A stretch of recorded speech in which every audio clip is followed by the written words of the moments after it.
Hi everyone, welcome back to my channel. Herrera here. I hope that you are all doing well. Let's prepare ourselves firstly to watch this because this is all about Josh, and if he cries, I'm going to cry. So I have my friends ready to go with me here. This is what nobody understands about Josh of SB19.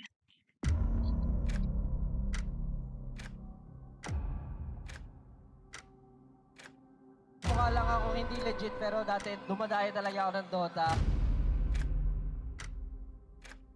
Yung pinakamarikap.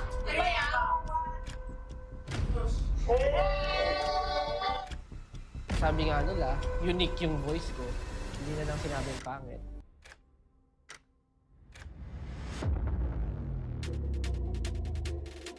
SB19 Josh embodies the word charisma in the P-pop industry. Some people would even kill just to get a taste of his life, surrounded by loyal friends and fans who would do everything for his success. However, behind the golden facade hides the painful truth. From falsely accused of cheating in games to proving himself innocent by becoming a champion. Some haters even see him as the group's weakest link. So in today's video, haters will be proven wrong and viewers will be given inspiration because his journey is nothing short of electrifying.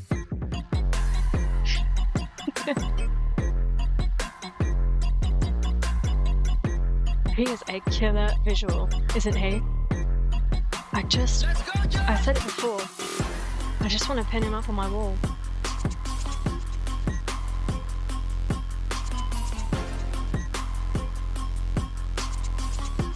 He's so confident. Josh Cullen Santos was born in Las Piñas City, Philippines. He was raised by his mom Aldrin along with his sister Yuna. He also had two other siblings who didn't grow up with him and they remain undisclosed to this day. When Josh was 3 years old, they moved to Imus, Cavite. Having a single mom, Josh and his sister had to be entrusted to the care of a housemaid because their mom had to work away from home to support them. But instead of receiving care, they experienced hell at a very young age because this so-called housemaid physically tortured them by making them strip and pouring melted candle wax all over their bodies. I'm not even sure how long this went on. Probably long enough that Josh was already able to remember it before the abuser got eventually apprehended and put into jail. He even shared that he still has the burn scars to this day. Josh was a very smart kid as he was a consistent honor student until he reached the 3rd grade. This was when things started to take a turn for the worst. Josh had to drop out of school with his sister because their mom couldn't afford their tuition anymore. They re-enrolled the next year, only to drop out again for the same reason. So Josh's former classmates became his sister's classmates, which led to her getting bullied at school for being a repeater. There was an instance when Josh got into a fist fight against his own former classmates to defend his sister. Imagine how messed up that is. Anyway, their family's financial standing gradually went on a downward spiral. They were barely eating once a day. It even came to a point when they only ate salt, soy sauce, and ketchup as their viand dish. They moved homes constantly from medium-sized apartments to smaller ones. Now I don't know exactly how their situation got so fucked up this quickly, but Josh openly talked about it on his YouTube channel. So going back, there was no denying that young Josh and his sister were in a very uncomfortable environment growing up. I can imagine how their living conditions could mess with their head, especially at a very young age. This was when their coping mechanisms started showing up. For Josh's sister, it was rebellion. She constantly got into intense arguments with their mom, so she was barely at home. Josh was even asked to look for her at some point, and that's when he found out that his sister had started drinking. As a young teenager, Josh didn't know how to handle the situation, so he kept it secret and took care of his sister in his own way. Yuna even talked about this in public. Puro hirap yung naranasan namin eh. Alam mo yun, kaya masakit sa akin pag nakikita ko rin nahihirapan yung kapatid ko. He's just such a good guy. Na-check niya yung mga gusto niya. Akala ko iwan niya na ako. Hindi, siya lang yung kasama ko. Hindi ko kaya siguro pag iniwan niya ako. Sayote. Pag wala kami talagang pagkain nun, yung sayote kukunin ko, bili ko nung lulutuin ko, tapos yun yung kakainin namin. Alam mo yung hindi niya ako kayang buhatin, pero bubuhatin niya ako. Yes, si Josh, ganyan yan dati si Josh, ganun siya kabait. Susunduin niya ako, ihatid niya ako sa bahay. Ate, lasing ka lang naman, ginaganon niya ako. Bigla na lang ako PPM na, uy ate, huwag kang matakot na, mag-stand to your own, out of your box. Hindi niya ako iniwan. Natutulog ako sa likod ng multicam. Tapos nakita ko ni Josh, "Ang ginagawa mo dyan? Baho mo na." Sabi niya gano'n. Sabi niya, "Mamaya, alis si mama. Maligo ka ha. Pag alis ni mama." Gano'n niya ako. Tapos, di ba nasa bahay pa si mama, ayaw pumasok.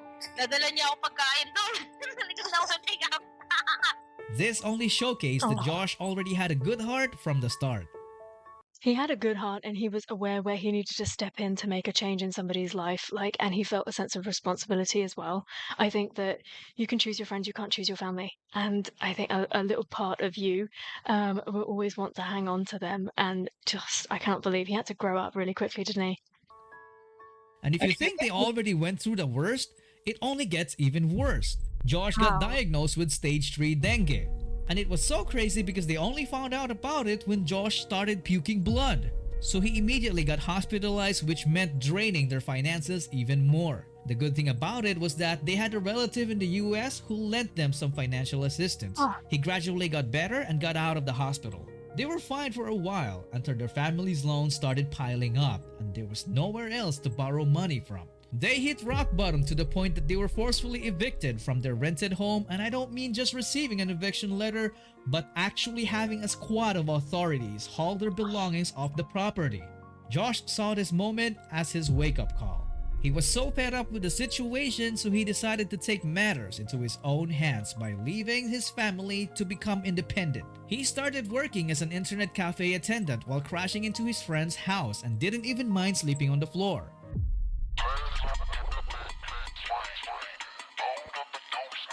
If his sister's coping mechanism was rebellion, his was different. It was gaming.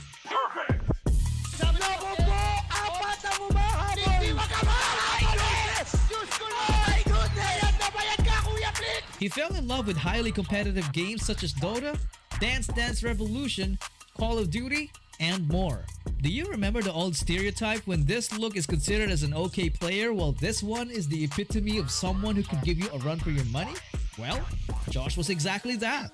He could build Lothar's Edge in 5 minutes and he used to visit nearby towns' internet cafes with his buddies to play competitive Dota via LAN and won most of them. There was an arcade called Flashback in Cavite where the name Byte was commonly seen in the top score leaderboards. And guess what? That name belongs to this kid. His name earned the reputation of a DDR master. He even competed professionally and became a champion.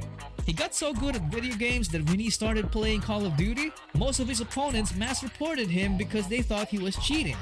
In reality, Jealousy. he was just too good. This This led to his account getting wrongfully banned. So this was definitely a huge setback for him. What? But Josh wasn't gonna go Now down what? without a fight because after a couple of years, he would join one of the biggest Call of Duty tournaments and end up winning the entire Did he get an thing. apology? We're down to just Is what I 40 want to ask. players left alive, and yeah, it's an attempted backstab, but yeah, Josh is on the case. We want to congratulate you on your victory. I mean, you've won the Damn showdown, an incredible run. But how do you feel? How are you feeling right now? Well, I'm actually really overwhelmed right now. Honestly, I didn't get to play Warzone for almost 2 years already. After the He did it live while thousands of viewers were watching. He didn't only prove that he wasn't a cheater, but he also Exactly. showed that he was a force to be reckoned with as a gamer. By doing this, he earned the respect of gamers all over the world. Am I enjoying too much talking about Josh's gaming redemption arc that I forgot to talk about his job? Sorry guys. So while working as an internet cafe attendant, he started reviewing for the alternative learning system. Due to his innate brilliance, he easily acquired his high school diploma around 2010, which is around the same time when K-pop exploded in the Philippines. He inevitably got exposed to K-pop and immediately liked Big Bang, so he started going to K-pop My events baby. where he eventually saw Stealth performing with Seon. Josh became an instant fanboy. Just take a look at his old tweets. Stealth pretty much inspired him and made him want to become a performer. Dude, this is the greatest Josh's love new story I've quest ever heard. was officially on. He formed a dance crew with his gaming buddies and they called themselves Big Bang.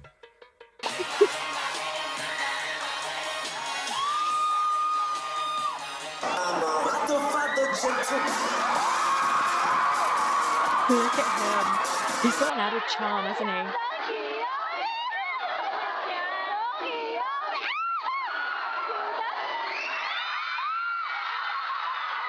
We all start somewhere, don't you agree? Back to his job, the family who owns the internet cafe he was working at apparently wanted to adopt him, but their attitude towards him noticeably changed after finding out that Josh had started performing. They suddenly increased his 9-hour shift to 18 hours, which left him no choice but to quit the job. He was given only a week's notice, so he had to find a new one as quickly as possible. There are some really vile people on this earth, and we just have to stop this. Please, between us, can we not just make this stop? Like, why has this poor man come across vile person after vile situation after vile person? Like, why? Why just this one person? What is going on? His best option was to apply as a call center agent. In his first 2 attempts, he passed everything except the final interview because he was lacking a college degree. So he tried to put college undergrad on his resume, and that's when he got accepted.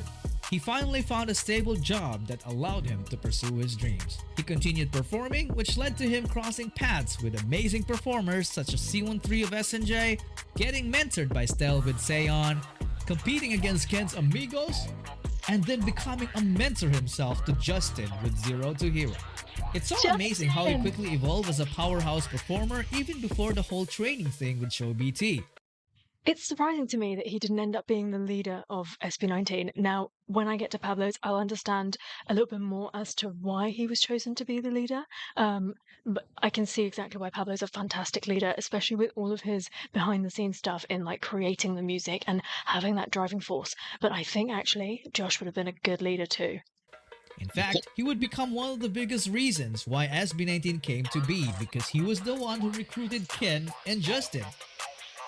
He did a lot of selfless stuff, didn't he?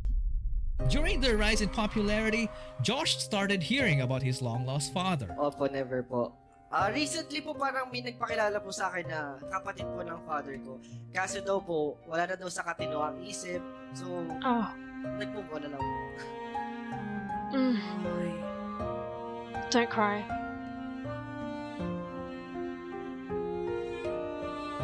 He's so emotional about it. So fast forward to today, Josh is now a part of the greatest P-pop boy group ever assembled, backed with almost unbreakable records and even more achievements in the years to come. And speaking of achievements, you can become an executive producer by signing up for our channel's highest tier. Not only you will help the channel, but you will also help SB19 to be promoted worldwide through my videos. So after hearing Josh's story, would haters still think that he's the weakest link? Who the hell says that? In my opinion, Surely nobody says it will be the opposite. He pretty much blew the haters away.